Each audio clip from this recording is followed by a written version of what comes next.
क्या अमेरिका के गोला बारूद हथियार खत्म हो गए हैं? क्या अमेरिकी सैनिकों ने ईरान के खिलाफ युद्ध में रख दिए हैं हथियार? या अमेरिका दो मोर्चों पर करेगा वार? ईरान के खिलाफ सैन्य कार्रवाई से आजिज आ चुका है अमेरिका या बदल गया है युद्ध का प्लान? ईरान को आर्थिक मोर्चे पर घेरने की तैयारी, अमेरिका को हो रही परेशानी भारी, इसलिए यह बना रहा कमाई या भरपाई का प्लान। नमस्कार, मैं हूं आशीष त्रिपाठी आपके साथ। अमेरिकी प्रेसिडेंट डोनाल्ड ट्रंप ने चेतावनी दी है कि जो भी देश ईरान की मदद करेगा, उसके साथ व्यापार करेगा, उसे भारी आर्थिक सजा का सामना करना पड़ेगा। दरअसल अमेरिकी प्रेसिडेंट डोनाल्ड ट्रंप ये चाहते हैं कि ईरान को अब आर्थिक मोर्चों पर कमजोर करके उसकी घेराबंदी की जाए। क्या ऐसा संभव है? ईरान के पास दुनिया के सबसे महत्वपूर्ण पदार्थों का भंडार, वहां से निकलने वाला रास्ता जहाँ के पूरी दुनिया में पेट्रोकेमिकल्स जाते हैं, उस रास्ते पर उसका लगभग कब्जा है। तो क्या ऐसा संभव हो पाएगा? समझने की कोशिश करेंगे आगे। ट्रंप ने कहा कि वो ईरान की अर्थव्यवस्था को निशाना बनाने के लिए एक बड़ा अभियान शुरू कर रहा है। इसे किसी भी देश पर अब तक का सबसे बड़ा आर्थिक अभियान बताया गया है। अमेरिकी राष्ट्रपति ने अपने ट्रुथ सोशल प्लेटफॉर्म पर इसकी जानकारी दी। ट्रंप ने ट्रुथ सोशल प्लेटफॉर्म पर कहा कि अमेरिका ईरान के खिलाफ आर्थिक युद्ध और उसे अलग थलग करने का एक अभूतपूर्व अभियान चला रहा है। इसके साथ ही उन्होंने अमेरिकी सहयोगियों से यह अपील की है कि वे तेहरान को अंतर्राष्ट्रीय और वित्तीय व्यापारिक नेटवर्क से काटने में वॉशिंगटन का साथ दें। ट्रंप ने इसे आर्थिक युद्ध बताया और कहा कि मैं ये भी घोषणा कर रहा हूं कि जो देश अपने वित्तीय संस्थानों, व्यवसायों, हवाई अड्डों या सरकारी संस्थाओं को ईरान को किसी भी तरह की मदद देने की अनुमति देगा, उसे खुद भी बहुत गंभीर आर्थिक नतीजों का सामना करना पड़ेगा। हालांकि डोनाल्ड ट्रंप ने किसी देश का नाम नहीं लिया और ना ही ये बताया कि ईरान के साथ लेन देन जारी रखने वाले सरकारों, कंपनीज या वित्तीय संस्थानों के खिलाफ अमेरिका करेगा क्या।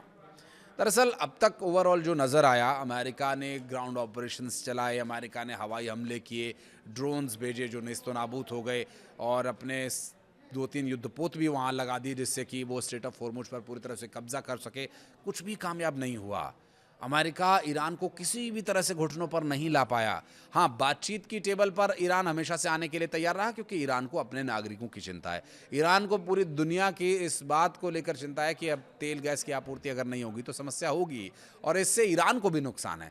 तो इसलिए ईरान इस पूरे मामले पर बहुत सकारात्मक तरीके से विचार विमर्श करता रहा और अमेरिका के बार बार दिए जाने वाले न्योते को उसने स्वीकार किया। बातचीत की टेबल पर गए, लेकिन अमेरिका तो अमेरिका है, वो बातचीत का छद्म रूप धर करके ईरान को दबाव में लाने की कोशिश करता। पहले ईरान को बातचीत की टेबल पर बुलाता और फिर उसे झिड़कने की कोशिश करता। ईरान को अजीब अजीब नियमों और कुछ शर्तों के भीतर बांधने की कोशिश करता, जिसके लिए ईरान कभी तैयार हुआ ही नहीं, जिसकी वजह से तो युद्ध शुरू हुआ था। बहरहाल ट्रंप ने यह दावा किया है कि उनके प्रशासन ने ईरान को समझौता करने के लिए कई मौके दिए, लेकिन वो उनका फायदा उठाने में नाकाम रहा। ट्रुथ सोशल पर किए गए पोस्ट में दावा यह किया गया कि ईरान की सैन्य क्षमता बुरी तरह से कमजोर हो चुकी है। उन्होंने कहा कि ईरान की नेवी नष्ट हो चुकी है, वायुसेना बेकार हो चुकी है, सैन्य कारखाने में तब्दील हो गए हैं। उन्होंने कहा कि ईरान की अर्थव्यवस्था पर बहुत ज्यादा दबाव है, इसमें कोई शक नहीं है, लेकिन यह दबाव झेलना ईरान को बहुत अच्छे से आता है। नए कदमों से तेहरान की क्षमता और सीमित हो जाएगी, कहना है ट्रंप का। उन्होंने एक बार फिर ये कहा कि ईरान के पास कभी भी परमाणु हथियार नहीं होगा। अब आप रहने ही नहीं देंगे तो होगा कहाँ से? वो परमाणु हथियार बना रहे हैं, तुम्हारे पेट में दर्द हो रहा है, तुम उस पर बम मार रहे हो। डोनाल्ड ट्रंप ने एक ऐसा शिपिंग कॉरिडोर भी तैयार कर लिया, क्योंकि उन्हें ये डर है कि ईरान जब स्ट्रेट ऑफ हॉर्मुज से पूरी तरह से ब्लॉक कर देगा तो फिर तेल कैसे आएगा, बाकी दुनिया में जो उसके मित्र राष्ट्र हैं उन तक तेल कैसे पहुंचेगा, ये सभी विषय ज़रूर चर्चा में। ऐसे में अमेरिका चाहता है कि जो अब तक उसे इतना नुकसान हुआ है उसकी कुछ भरपाई ही कर ली जाए, और ऐसे में जो कॉरिडोर तैयार किया गया उसे यूज़ करके वो आराम से लाखों बैरल तेल बाहर ले भी जा रहा है। एक्सियोस की एक रिपोर्ट के मुताबिक अमेरिकी सेना ने चुपचाप स्ट्रेट ऑफ हॉर्मुज में इस शिपिंग कॉरिडोर की जानकारी दुनिया जानती है। ईरान अब युद्ध के भीतर है, लेकिन तेल आपूर्ति के मामले में एक बड़ी कामयाबी कही जा रही है। हैरानी की बात यह है कि पिछले कई हफ्तों में यह ऑपरेशन चलता रहा और हर रात 15 से 20 टैंकर्स ओमान के तट के पास दक्षिणी चैनल से स्ट्रेट ऑफ होर्मुज में प्रवेश करते रहे और बाहर निकलते रहे। इस तरह से रोजाना करीब 1 करोड़ बैरल तेल भेजा जा रहा है और ये युद्ध के पहले तेल सप्लाई की मात्रा का लगभग आधा है। ये तेल वैश्विक बाजार में पहुंच रहा है और इससे युद्ध की सबसे बड़ी समस्या तेल की कमी, महंगाई का असर कम हो रहा है। तेल की भारी मात्रा अब भी पुराने स्तर से कम है, लेकिन वैश्विक आपूर्ति में फर्क साफ दिखाई दे रहा है। ये सिर्फ भरे हुए टैंकर्स की सुरक्षा नहीं, अमेरिकी सेना खाली टैंकर्स को भी अरब सागर से स्ट्रेट ऑफ होर्मुज की खाड़ी की ओर लेकर जा रही है, जहां वे तेल भरकर वापस बाहर निकाले जाते हैं। एक अमेरिकी अधिकारी ने बताया कि अमेरिका 2 महीने से स्ट्रेट ऑफ होर्मुज के दक्षिणी लेन को नियंत्रित कर रही है और ईरान के इस्लामिक रेवोल्यूशनरी गार्ड कॉर्प्स यानी IRGC परेशान तो करती है, लेकिन स्ट्रेट ऑफ होर्मुज पर उनका अब कोई कंट्रोल नहीं है, बल्कि कंट्रोल हमारे पास है।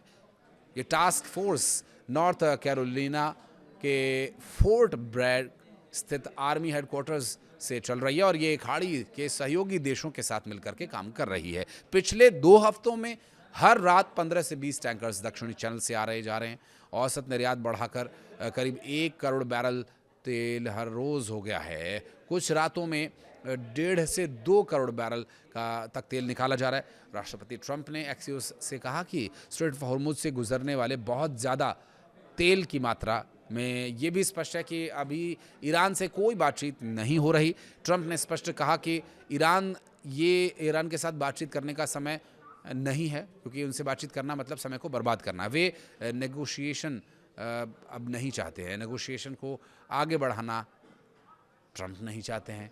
ईरान के पास हथियारों की, मिसाइलों की कोई कमी नहीं है, वो युद्ध के लिए भी तैयार है और आर्थिक मोर्चे पर मजबूती देने के लिए उसके पास क्या कुछ है, चलिए बताते हैं। दरअसल तेल और गैस ईरान की आय का प्रमुख स्रोत है। पेट्रो और प्राकृतिक गैस की बिक्री, पेट्रोकेमिकल्स और ईरान की विदेश मुद्रा और राजस्व का सबसे बड़ा ये जरिया है। पेट्रोकेमिकल उत्पाद, तेल शोधन के बाद मिलने वाले रसायन, एथिलीन, पॉलीमर, उर्वरक, खनिज और धातु, लौह अयस्क, तांबा, जस्ता, कोयला जैसे खनिजों का ये खनन और निर्यात करते हैं।